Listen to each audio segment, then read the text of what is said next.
नमस्कार। आज देश की तमाम फटाफट खबरों में आपका स्वागत है। फिच रेटिंग्स ने अगले वित्त वर्ष 2021-22 के लिए भारत की वृद्धि दर का अनुमान बढ़ाकर 12.8% कर दिया है। पहले रेटिंग एजेंसी ने अगले वित्त वर्ष में वृद्धि दर 11% रहने का अनुमान लगाया था। फिच ने अपने ताजा वैश्विक आर्थिक परिदृश्य में कहा कि भारत लॉकडाउन की वजह से आई मंदी की स्थिति से उम्मीद से अधिक तेजी से उभरा है। फिच ने कहा कि मजबूत पूर्व प्रभाव, राजकोषीय रुख तथा संक्रमण पर बेहतर तरीके से रोक की वजह से उसने भारत की आर्थिक वृद्धि के अनुमान में संशोधन किया है। केंद्रीय स्वास्थ्य मंत्रालय ने बुधवार को कहा कि देश में कोविड-19 से जान गंवाने वालों में करीब 88% लोग 45 साल या उससे ज़्यादा आयु वर्ग के हैं।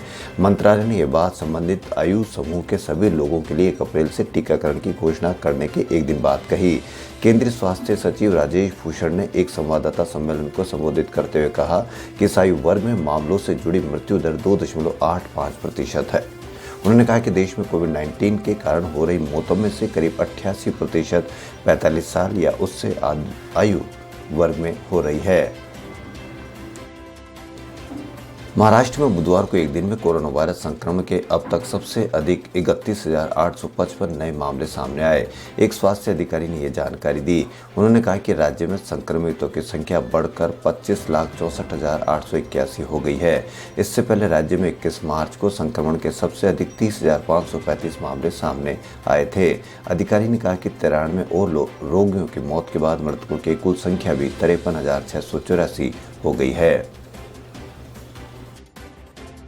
दिल्ली में चुनी हुई सरकार के मुकाबले लेफ्टिनेंट गवर्नर को अधिक शक्तियां देने वाले राष्ट्रीय राजधानी क्षेत्र शासन विधेयक 2021 बिल बुधवार को राज्यसभा से पारित हो गया। संसद से ये बिल पारित होती आम आदमी पार्टी के नेता और दिल्ली के मुख्यमंत्री अरविंद केजरीवाल ने तीखी प्रतिक्रिया दी।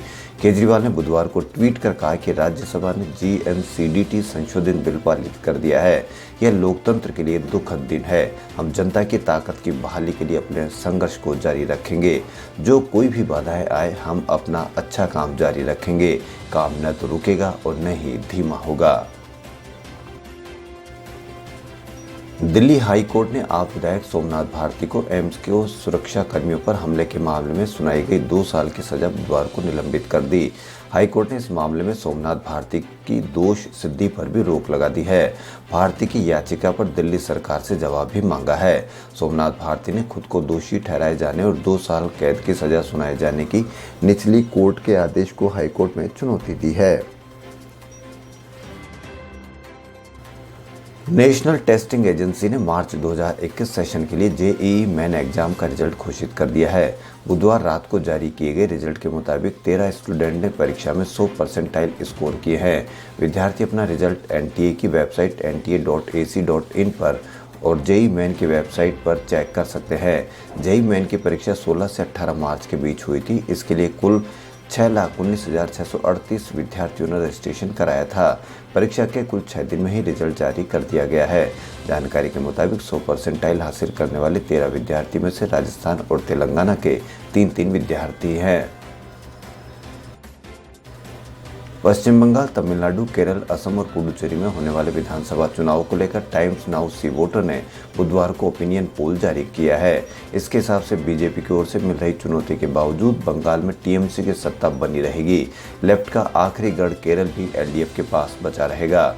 तमिलनाडु में DMK की वापसी हो सकती है। वहीं बीजेपी सरकार वाले असम में पार्टी को कड़ी चुनौती मिल सकती है।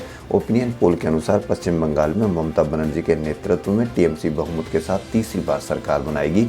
उसे 160 सीटें मिल सकती है।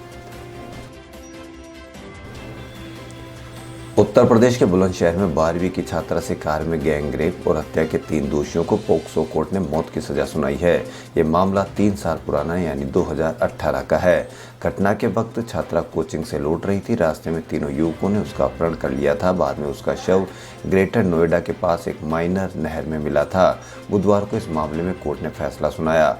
दोषियों को सजा सुनाए जाने के बाद छात्रा के परिवार ने कहा कि वह दोषियों को फांसी पर लटकते हुए देखना चाहते हैं।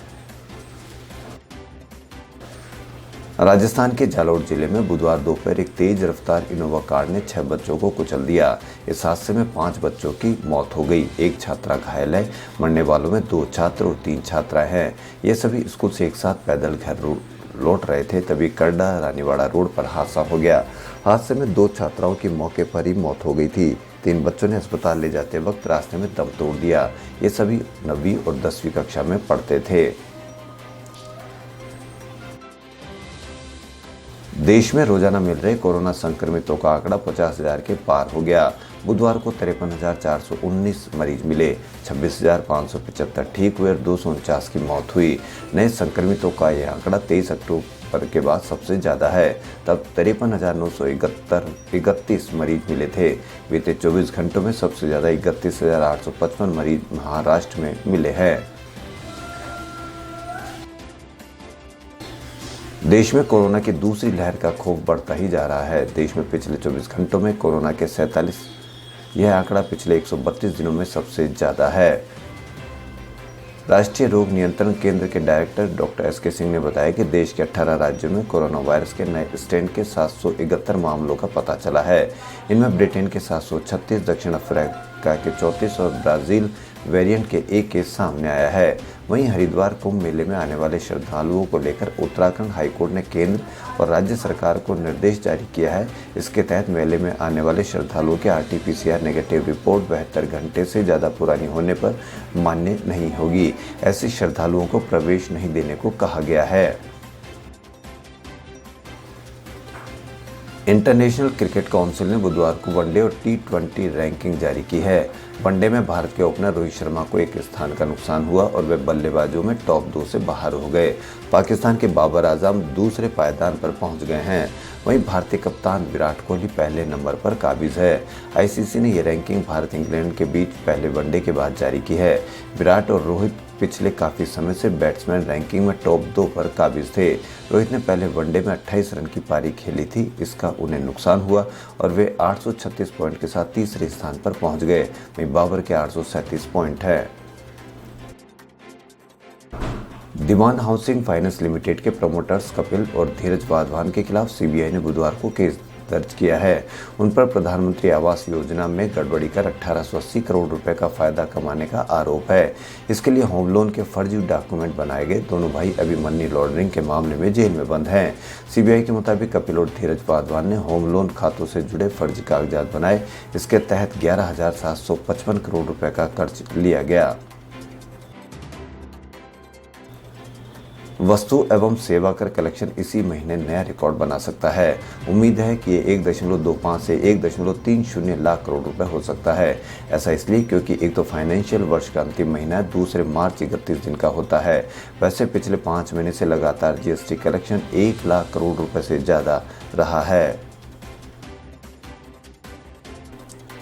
रूपल्ले पर्दे पर गंगूबाई काठियावाड़ी का किरदार निभाने वाली फिल्म अदाकारा आलिया भट्ट और फिल्म के निर्देशक संजय लीला भंसाली मुश्किलों में फंसते नजर आ रहे हैं। मुंबई की एक अदालत ने उन्हें पेश होने का हुक्म दिया है। मुंबई की शिवड़ी कोर्ट ने संजय लीला भंसाली, आलिया भट्ट और लेखक एवं पत्रकार हुसैन जेदी को तलब किया है। इन सभी को 21 मई को अदालत में हाजिर रहने के लिए कहा गया है। अदालत ने इन सभी को समन गंगूबाई काठियावाड़ी के संबंध में दिया है। फिल्म में गंगूबाई को सेक्स वर्कर दिखाकर उनके और उनके परिवार की मानहानि की दी शिकायत पर कोर्ट ने निर्देश दिया है। खबरों फिलहाल इतनी। यदि आपको हमारा चैनल पसंद आए तो लाइक, सब्सक्राइब और शेयर अवश्य करें। धन्यवाद।